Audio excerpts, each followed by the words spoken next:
초월적 존재를 믿고 그 존재에 기대어서 그 삶을 영위하고 유지하는 존재입니다. 그런 의미에서 미르치아 엘리아데라고 하는 한 종교사학자는 "인간이란 종교적 존재다."라고 하는 유명한 정의를 내리기도 하였습니다. 엘리아데가 하는 말에 따르면은 사람은 본질적으로 성스러움을 추구하는 존재라고 합니다. 그러하기에 그 성스러움을 경험하려고 하는 욕구가 우리 안에 있어서 이것으로 인간은 종교를 가지는 근본적인 동기로 삼게 된다는 것입니다. 물론 요즘에는 탈종교화가 가속화되어서 어떠한 종교든지 종교 생활을 하지 않으려는 사람들이 더 많이 늘어나고 있습니다. 그럼에도 사람들 마음속에는 전능자를 향한 강한 의식만큼은 결코 부정할 수 없는 것도 사실입니다. 그래서 인간은 어떠한 계기가 되었든 종교와는 뗄래야 뗄 수 없는 밀접한 관계에 놓여 있습니다. 안 믿는 사람도 패션의 목적으로 십자가 목걸이나 발목에 염주나 묵주를 차고 다니는 사람이 있을 정도로 종교는 우리 일상 속 깊은 영역에까지 침투해 있습니다. 저는 처음에 종교에 대해서 인간이 초월적 존재를 믿고 그 존재에 기대어 삶을 영위하는 가장 기본적이고 공통된 행위라 말씀드렸습니다. 그러면 어떠한 종교든지 갖추어야 할 가장 기본적 요소가 있을 텐데 과연 여기에는 어떠한 것들이 있을까요? 첫 번째로 믿음의 대상, 두 번째로 교리, 세 번째로는 신앙 공동체가 갖추어져야 한다는 것입니다. 물론 각 종교마다 믿음의 대상은 항상 다르기 마련이고 교리도 다를 뿐더러 신앙 공동체가 나타내는 그런 신앙의 모습도 저마다 다를 수밖에 없습니다. 그렇지만 믿음의 대상, 교리, 신앙 공동체 이 세 가지 요소가 갖춰지지 않다면 그것은 종교로서 자리매김할 수 없게 됩니다. 또 이와 같은 종교의 3 요소 외에도 한 가지 더 추가되는 부분이 있는데 그것은 바로 종교 의식입니다. 조상에게 제사를 드린다거나 자신들이 섬기는 신을 놓고서 그 앞에 제물을 바친다든지 하는 이러한 종교 의식들을 모든 종교들마다 공통되게 갖고 있습니다.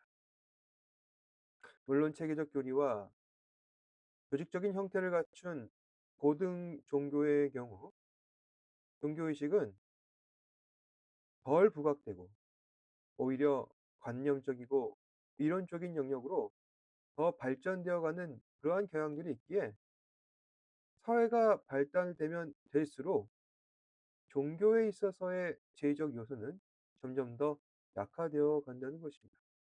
그런 점에서 기독교는 다른 종교들과 비교해 보았을 때 아주 독특하다 할 수 있습니다. 기독교는 구약의 강한 특징이라 할 수 있는 제의적 요소들을 대폭 수용하였고 그러한 제의적 요소들은 현대에 와서 단절될 수 있는 것이 아니라 오히려 연속적인 것이기에 지금도 기독교는 다른 고등 종교와 비교해 봤을 때 제의적 요소들을 갖춘 독특한 종교라는 것입니다. 그렇다면 기독교가 구약에서 특징으로 삼고 있는 제의적 요소에는 무엇이 있을까요? 바로 제사입니다. 제사란 일반적으로 초월적 존재에게 제물을 바쳐서 자신의 뜻을 아뢰고 응답을 구하려는 행위라 알고 있습니다. 그런데 성경에서 말하는 제사는 그런 일반적 개념과는 차이가 있습니다. 성경에서 제사란 하나님께 드리는 예배인 것입니다. 예배란 무엇입니까? 하나님을 경배하고 하나님을 즐거워하는 행위가 예배인 것입니다. 그러니까 다른 종교에서 말하는 제사란 보통 일방적인 것이죠. 초월적 존재에게만 제물을 드리기만 하면 됩니다. 하지만 성경에서 말하는 제사란 그렇지가 않습니다. 우리가 하나님을 경배하면 우리도 역시 하나님을 예배함으로써 영혼의 만족과 기쁨과 즐거움을 얻게 된다는 것입니다. 어째서 우리는 하나님을 예배하는데 영혼의 만족함과 기쁨과 즐거움을 얻게 되는 것일까요? 애초에 하나님께서 저희를 그렇게 지으셨기 때문입니다. 인간은 본질적으로 하나님을 기뻐하고 예배하는 존재로 태어났습니다. 인간뿐만 아니라 모든 피조물마다 하나님을 찬미하고 경배하기 위하여 지음받았습니다. 시편 148편 3절에서 4절 보시면은 해와 달아 그를 찬양하며 밝은 달아 다 그를 찬양할지어다. 하늘의 하늘도 그를 찬양하며 하늘 위에 있는 물들도 그를 찬양할지어다. 하나님께서 창조하신 해와 달과 별들과 하늘과 물은 하나님을 찬양하기 위해 지음받은 존재이니 시편을 쓴 저자는 피조물들 향해 그것들은 마땅히 하나님을 찬양해야 한다고 명령하고 있습니다. 또 시편 148편 7절에서 13절을 보시면은 너희 용들과 바다여 땅에서 여호와를 찬양하라. 불과 우박과 논과 안개와 그의 말씀을 따르는 광풍이며 산들과 모든 산 작은 산과 과수와 모든 백향목이며 짐승과 모든 가축과 기는 것과 나는 새며 세상의 왕들과 모든 백성들과 고관들과 땅의 모든 재판관들이며 군각과 처녀와 노인들과 아이들아 여호와의 이름을 찬양할지어다. 그의 이름이 홀로 높으시며 그 영광이 땅과 하늘 위에 뛰어나시며 이 말씀에도 보시면은 이 땅 위에 하나님께로부터 지음받은 모든 피조물들은 하나도 예외 없이 찬양해야 할 것을 명령하고 있습니다. 왜 그럴까요? 원래 하나님을 찬양하기 위해 지음받은 존재이기 때문입니다. 따라서 인간 역시 하나님을 찬양하기 위해 지음받은 것이며 하나님을 찬양하며 경배하기 위한 구체적이고 적극적인 행위로서 제사를 드려야 한다는 것을 오늘 말씀은 우리에게 전하고 있는 것입니다.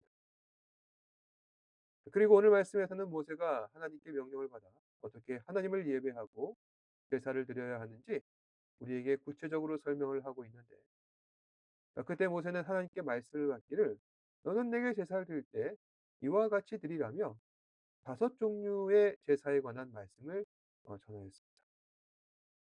그 5종류의 제사에는 번제, 소제, 화목제, 속제제, 속건제가 있었는데 먼저 오늘 구약의 5제사 중 가운데 앞에 3가지 제사, 번제, 소제, 화목제를 중점으로 살펴보도록 하겠습니다. 우선 레위기 1장 2절에 보시면은 이스라엘 자손에게 말하여 이르되 너희 중에 누구든지 여호와께 예물을 드리려거든 가축 중에서 소나 양으로 예물을 드리지니라 이렇게 기록되어 있습니다. 여러분, 이 말씀에서 보시면은 우리가 짐작해 볼 수 있는 것은 무엇이 있을까요? 하나님께 제물을 바쳐서 제사를 드릴 때 그 드려야 하는 제물은 산짐승이나 들짐승이 아니라 집에서 기르던 가축 중에 제물을 드려야 한다는 것입니다. 그 중에서도 소나 양으로 제물을 드리라고 합니다. 경제적인 측면에서 보았을 때 그 당시에 소나 양은 매우 중요한 가축이 아닐 수가 없습니다. 목축업이 중심이기 때문이죠. 가장 중요한 그 집안의 제사를 제사 한 번으로 몽땅 다 바칠 수밖에 없는 것입니다. 그런데 하나님께서는 말씀하시길 누구든지 여호와께 예물을 드리려거든 가축 중에서 소나 양으로 예물을 드리라 했습니다. 어떤 의미이겠습니까? 두 가지가 있는데요. 하나는 바로 그것이 제사의 본질적 의미라는 것입니다. 내가 필요해서 다 쓰고 남아있는 짜투리를 하나님 앞에 드린 것이 아니라 있는 것 그대로, 가진 것 그대로 하나님께 바치는 것이 바로 제사라는 것입니다. 두 번째로 내가 왜 그렇게 드려야 하는가? 그 이유입니다. 지금 우리가 가진 모든 것들은 내가 노력해서 얻게 된 것이다 라는 생각을 다들 하죠. 어느 정도는 맞습니다. 하지만 우리가 살고 있는 삶의 환경, 내가 무언가를 얻기 위한 나의 지식, 모든 것은 다 어떻게 해서 얻어진 것입니까? 하나님께서 주셨기 때문에 얻어진 것입니다. 그래서 구약에서는 제사를 드릴 때 이런 기본적인 개념을 잘 생각하고 제사를 드려야 한다는 거죠. 그럼 오늘 말씀 1장 3 절을 보시면은 그 예물이 소의 번제이면 흠없는 수컷으로 회막문에서 여호와 앞에 기쁘게 받으시도록 드릴 것이라. 먼저 오늘 살펴볼 첫 번째 제사는 번제입니다. 번제란 하나님 앞에 제물을 드릴 때 흠없는 수컷으로 전부를 바치는 것으로 말합니다. 제물의 전부를 드린다는 것은 한마디로 짐승의 가죽을 제외하고 피와 불순물 버리고 그 안에 고기, 내장, 뼈 전부를 하나님 앞에 바치는 것을 말합니다. 왜 번제를 드릴 때 바치는 제물 전부를 드려야 하는 것일까요? 하나님께서는 제물을 드리려는 그 사람의 마음을 보시는, 그것은 바로 그 사람에게서 완전한 헌신의 자세와 하나님을 향한 완전한 복종의 의지가 있는가, 그걸 보신다는 이야기입니다. 그러니까 번제란 그 마음을 드러내는 제사를 말하는 것이죠. 그리고 이것은 단지 제물을 죽여서 바치는 물리적 제사에만 해당되는 것이 아닙니다. 오늘날 우리가 드리고 있는 예배의 영적인 의미에도 똑같이 적용되는 부분입니다. 사람들은 예배를 드릴 때 대체적으로 어떤 생각을 하면서 예배를 드립니까? 어떤 사람들은 내가 예배를 드리는 것이 아니라 참석하고 구경하는 마음으로 온다고 생각합니다. 물론 주일날 예배 참석합니다. 그런데 그거는 예배의 본질이 아니죠. 예배란 나를 드리는, 하나님께 드리는 영적인 행위입니다. 그래서 주일에 예배를 드릴 때나 우리가 영상으로 예배를 드릴 때 우리가 비록 편하게 하나님 앞에 예배를 드리고 있지만은 예배를 드리는 그 사람의 마음의 중심은 항상 나를 하나님 앞에 바친다는 그런 마음가짐이 있어야 한다는 것입니다. 그래서 예배를 드리는 그 마음의 자세는 항상 하나님을 향한 집중과 그리고 하나님의 시선을 의식하는 가운데에서 그 자세가 바르게 형성되는 것입니다. 왜 우리는 이렇게 예배를 드려야 할까요? 나의 생명을 주관하시는 분은 하나님이시고, 내가 지금 예배를 드릴 때 제단 위에 바쳐진 그 제물된 심정으로 나를 바라보시는 하나님을 의식하며 예배를 드려야 한다는 것입니다. 예배는 이런 거룩한 긴장감 속에서 드려져야 하는 것입니다. 계속해서 번제의 절차를 살펴보시겠습니다. 제사장은 사람들이 가져온 그 숫송아지의 머리 위에 안수를 합니다. 안수하는 행위는 제물을 바친 그 사람의 죄를 숫송아지에 전가시키는 겁니다. 단번에 숨통을 끊고 짐승의 피를 짜냅니다. 숫송아지의 피는 제단을 정결케 하는 희생의 피로서 제단 주변에 뿌려지게 되고, 제사장은 숫송아지의 그 가죽을 벗기고 각을 뜨게 되는데, 각을 뜬다는 것은 각 부위별로 고기를 해체하는 것을 말합니다. 그런 뒤에 제단 위에는 불을 붙이고, 그리고 불 위에는 나무를 버려 놓고 아론의 제사장들은 해체한 고기와 머리와 그 기름을 제단 위에 불에 완전히 데워 버리게 됩니다. 이때 번제를 통해 나오는 것은 짐승의 가죽 외에는 아무것도 없습니다. 그리고 가죽은 제사를 집행한 제사장에게 돌아가는데, 아까도 말씀드렸듯이 잔여물이 없는 이 제사의 의미는 완전한 순종과 헌신의 의미를 가지는 것입니다. 다음으로 살펴볼 구약의 두 번째 제사는 보제입니다. 보제란 곡식으로 제사 드리는 것을 말합니다. 곡식으로 제사를 드릴 때에는 정해진 방법이 있는데, 1절에 보면은 누구든지 소재의 예물을 여호와께 드리려거든 고운 가루로 예물을 삼아 그 위에 기름을 붓고 또 그 위에 유향을 놓아, 2절에 그 고운 가루 한 움큼과 기름과 모든 유향을 가져다가 기념물로 제단 위에 불사를 지니라고 되어 있습니다. 이는 화제라 여호와께 향기로운 냄새니라. 그러니까 곡식 제사를 드릴 때는 곡식 껍질을 까부르고 고운 가루로 갈아 제단 위에 불을 사르도록 하는데 소재는 이러한 방법 말고도 다르게 드리기도 하고 있습니다. 사절에 보시면은 고운 가루에 기름을 섞어서 만든 무교병이나 기름을 바른 무교 전병을 드릴 것이다 했는데 한마디로 곡식을 반죽해서 기름을 발라 구운 떡을 만든 것입니다. 여기서 주의할 점은 이때 드려지는 떡은 무교병이라는 것입니다. 무교병이란 누룩을 넣지 않은 떡을 말하는 것이죠. 반죽에 누룩을 넣으면은 빵처럼 부풀어 오릅니다. 하나님께 드려지는 이 소제물은 빵이 아니라 누룩을 넣지 않은 떡입니다. 누룩을 넣지 않는 이 떡의 의미는 순수한 떡을 의미하는 것입니다. 그러니까 아무것도 첨가되지 않고 어떠한 불순물도 들어가지 않은 순수한 제물로서 드려지는 것이 바로 무교병인 것입니다. 또한 곡식으로 드려지는 소제는 감사로 드려지는 예물이라는 의미가 함께 내포되어 있습니다. 왜 소제의 제물이 감사로 드려지는 예물일까요? 여기에는 이스라엘의 기후와 연관이 있습니다. 이스라엘의 기후는 비가 오는 우기와 비가 없는 건기로 나뉩니다. 그래서 우기는 보통 겨울, 건기는 여름이라고 합니다.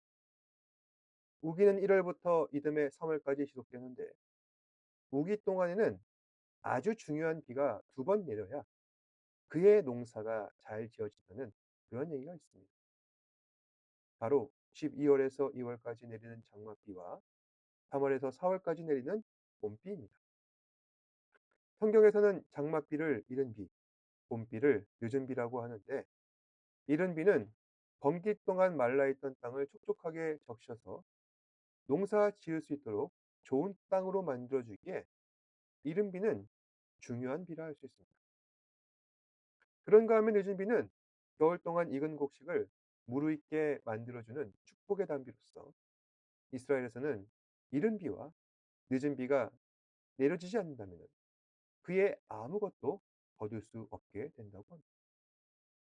그런데 성경에서는 간혹 이른 비와 늦은 비가 제때 내려지지 않아서 그의 농사를 망쳐버리는 경우가 종종 있었다고 합니다. 어째서 그런 일이 벌어진 것일까요? 바로 이스라엘 백성들이 하나님을 배역하여 이방 신들에게 절하고 자기 멋대로 살아가려 징벌적 자원에서 하나님께서는 이스라엘 백성들을 심판하시기 위해 이른 비와 늦은 비를 제때 내려주시지 않으셨다는 것이죠. 그러면 왜 이스라엘 백성들은 이방 신들에게 절하며 자기 멋대로 살아가게 된 것일까요? 하나님께서 모든 은혜와 복을 허락하셔서 땅을 일구며 부족함 없이 살게 되었는데 점점 그들 마음속에는 교만함이 싹트고 하나님의 뜻을 거역하고 있는 것입니다. 그래서 하나님의 능력과 권능을 의심하게 되었고 하나님보다 더 매력적으로 보이고 더 유능해 보이는 다른 신을 섬겼고 그들은 신앙의 대상을 갈아탄 것입니다. 이러한 유혹과 시험이 그들의 마음을 좌지우지 않으려면 어떻게 해야 할까요?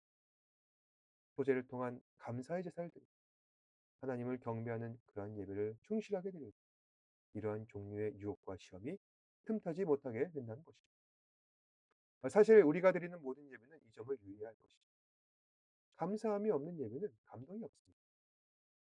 그렇다고 해서 없는 감동을 억지로 쥐어짜내라는 그런 얘기가 아닙니다. 믿음으로 예배하며 절실한 마음으로 하나님을 경배할 때 내 안에 임하시는 성령 하나님의 크신 은혜로서 사람은 영적인 감동을 받게 된다는 것입니다. 우리 안에 감사한 마음이 가득할 때 그 예배는 진정한 의미에서 감동 있는 예배로 변화됩니다. 이스라엘 백성들이 광야 생활을 할 때 하나님께 불평불만하고 원망했던 그 원인이 다 그것 때문 아니겠습니까? 먹을 게 없다고, 마실 물이 없다고, 하나님을 불평하며 원망했습니다. 하나님께서는 만나와 메추라기 반석에서 물을 내려주셨는데 그럼에도 불구하고 이스라엘 백성들은 변한 게 아무것도 없습니다. 그들은 여전히 더 많은 것을 요구하고 더 많은 욕심을 추구하여 하나님의 뜻을 벗어나는 어리석은 삶을 살게 되는 것입니다. 마지막으로 화목제입니다. 화목제는 죄로 인하여 죽을 수밖에 없는 인간이 다시 하나님의 크신 은혜로서 인격적 관계를 회복하고 친밀감을 형성하여서 친분의 회복과 그 회복된 신분으로 누리는 교제의 회복을 상징하고 있는 제사라 할 수 있습니다. 레위기 3장 1 절에 보시면은 사람이 만일 화목제의 제물을 예물로 드리되 소를 드리려면 수컷이나 밤것이나 흠없는 것으로 여호와 앞에 드릴지니 이렇게 되어 있고, 또 화목제의 제물을 드릴 때 제단에 피를 뿌리고 또 그 제단 위에 제물을 올려서 제사를 드리는데, 제물의 부속품 가운데 제물의 내장은 제단 위에 태워서 향기로운 제사로 드리고, 나머지의 고기들은 제사를 집례하는 제사장들과 제물을 바친 사람과 함께 나누도록 하고 있습니다. 왜 그렇게 하냐면은 그게 바로 화목제이기 때문입니다. 그러니까 화목제는 일종의 축제적인 성격을 가진 것이죠. 기독교뿐만 아니라 다른 종교에서도 제사의 중요 기능 가운데 축제적 요소라는 것이 있습니다. 엄숙하게 제사를 지내고 나면은 바친 제물 가운데 일부를 마을 사람들과 함께 나누며 잔치를 벌이는 것입니다. 그런데 성경에서 말하는 화목제는 그 성격이 전혀 다릅니다. 아까도 말씀드렸지만 화목제를 드리는 이유는 하나님과의 그 인격적 관계, 그로 말미암아 하나님과의 관계 속에서 우리 신분이 바뀌었고, 그 바뀌어진 신분으로 인하여 하나님과도 친밀한 교제를 할 수 있게 되었기에, 이것은 단순하게 잔치를 벌이는 것을 넘어서 하나님과 영원토록 교제하는 하나님 나라 안에서의 삶까지 이어진다는 것입니다. 그리고 이 중요한 교제를 연결하는 것은 결국 화목제물인데, 화목제물이란 우리를 대신하여 십자가에 죽으사 죄인된 우리와 전능하신 하나님 간의 관계를 이어주신 예수 그리스도를 예표하는 것이기에, 단순하게 우리는 화목제를 제사 중의 하나로 치부해서는 안 된다는 이야기.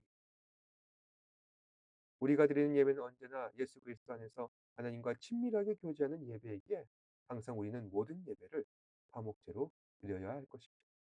그래서 여기까지 정리하자면, 오늘 우리가 살펴본 구약의 제사는 총 세 가지: 번제, 소제, 화목제로서 이 세 가지 제사가 우리에게 주는 의의는 예배의 참 의미란 무엇인가입니다.